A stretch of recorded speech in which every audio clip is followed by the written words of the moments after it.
Sa totoo lang, ito ang pinakamaruming parte ng manok. Lagi kasing nakatapak sa lupa. Pero kapag nahugasan at nalutong mabuti, may sipa. Hindi pa tumitilaok ang tandang. Nagmamadali ng maglakad si Rosemary papunta sa public market ng Bangkerohan sa Davao City.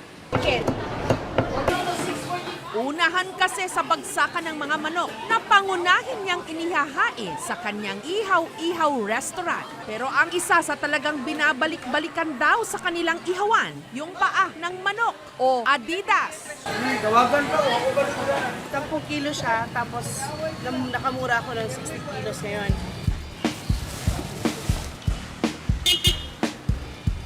Isa-isang hiniwa at inipon ang mga Adidas para i-barbecue. Inaalis ko yung upo ng paa at saka yung parang kaliho dito sa gitna. Ito yung inapakan. Do malinis na siya, pero kailangan namin i-double check.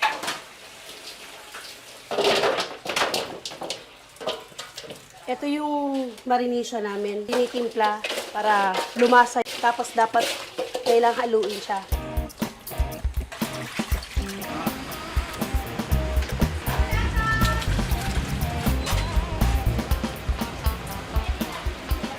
Nile-level lang natin para lahat sila nakalublob talaga sa tubig. 20 minutes, pwede na siya. As long as from time to time, i-check mo kung malambot.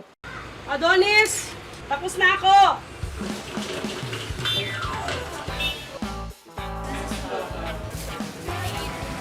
Sa halagang 15 pesos kada stick, matitikman ang sumisipa nitong sarap.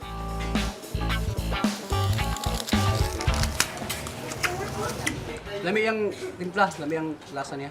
1980s pa raw nag-iihaw ang pamilya ni na Rosemary. Galing pa kami sa walang-wala. Di ba, matadero-matadero? Ang ginagawa, yung paa na yun yung pinapakain sa amin. Minsan sinosate, nilalagyan ng sabaw, minsan naman binabarbecue. Kumakain kami ng mga gano'n na dala nila mama at papa hanggang gabi. Doon ko nasabi na hindi siya pwedeng mawala kasi parte siya ng buhay namin.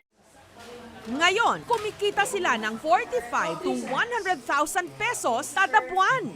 Yes, ma'am! Sir, Adidas po! Dito pa rin sa Davao, may isa pang klase ng Adidas na kanilang ipinampupulutan. Chicharong Adidas na bunga lang daw ng maboteng usapan.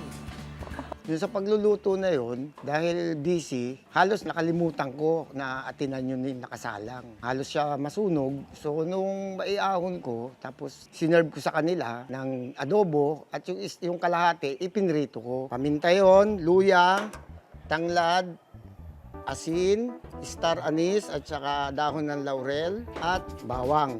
Hantayin na natin siyang lumambot.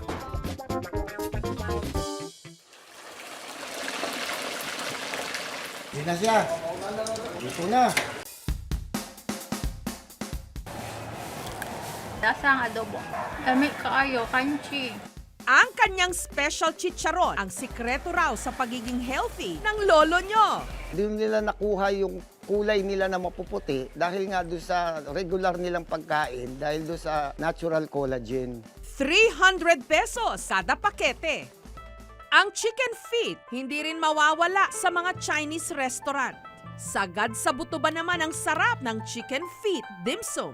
Isa sa mga pinakanaunang nagluto ng chicken feet sa Binondo. Ang restaurant na ito na isa rin sa pinakamatandang kainan sa pinakamatandang Chinatown sa buong mundo.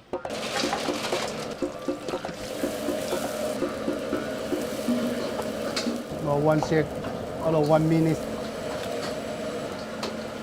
Fry lang chicken feet. Ang maputi lang chicken feet Filipino, ayaw kain yan.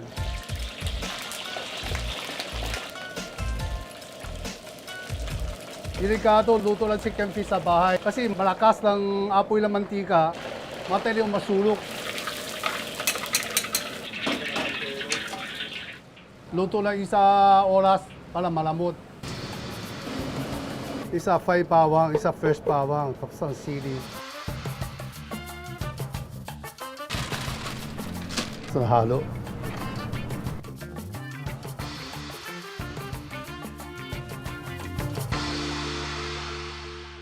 Swak na swak, sakto sa panlasa ng lahat. Malapit talaga sa puso ng Chinese chef na si Tom Che ang pagluluto ng chicken feet.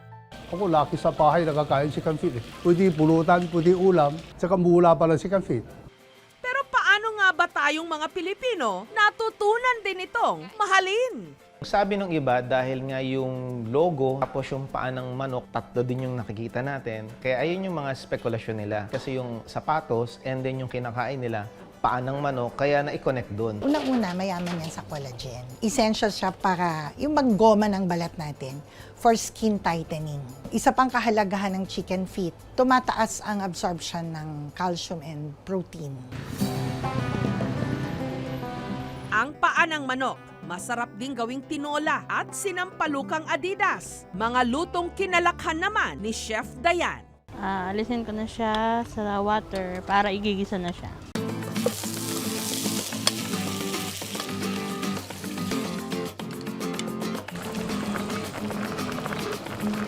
Lagay na natin yung dahon ng sili.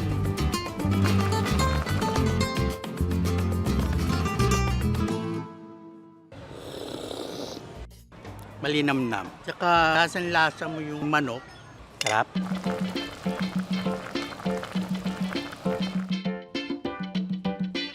Buhos natin yung sabaw. Kahit mahirap kainin, sulit, malinamnam. Mula nung bata ako, pag wala kaming pambili ng ibang parte ng chicken, pero gusto namin kumain ng chicken, nakakakain kami kahit na yung part na Adidas lang. Mas tipid pa, 180 pesos per kilo lang kasi ang kanilang nagagastos kumpara sa 300 pesos per kilo sa karne ng manok. Ang kanyang tinolang Adidas, meron daw gayuma? One time na nagpunta siya sa bahay, first time niyang makakita nung sinabawang paang na tinola. Noong una ayaw niya pa, nandidiri siya, pinilit ko lang siya. Tapos nung natikman niya, yun, nagustuhan niya na. Pero para sa mga wala sa wisyo na sumipsip ng buto, heto ang para sa inyo. Boneless Adidas. Dito sa Tarlac City, nakilala namin ang mag-asawang Lea at Edgardo. Dapat may discount na kami lagi yung bibili. Favorite po namin yung chicken feet, adobo. So yun, ano kaya, i-boneless natin yung chicken feet, sabi namin. Tinatanggal po natin yung natitirang balat na galing sa palengke. Hinihiwa ko po yung bawat pagitan ng daliri para pagkulo po niya, madali po siyang madibone. Medyo may katagalan lang. Meron silang dalawang flavors, classic at spicy.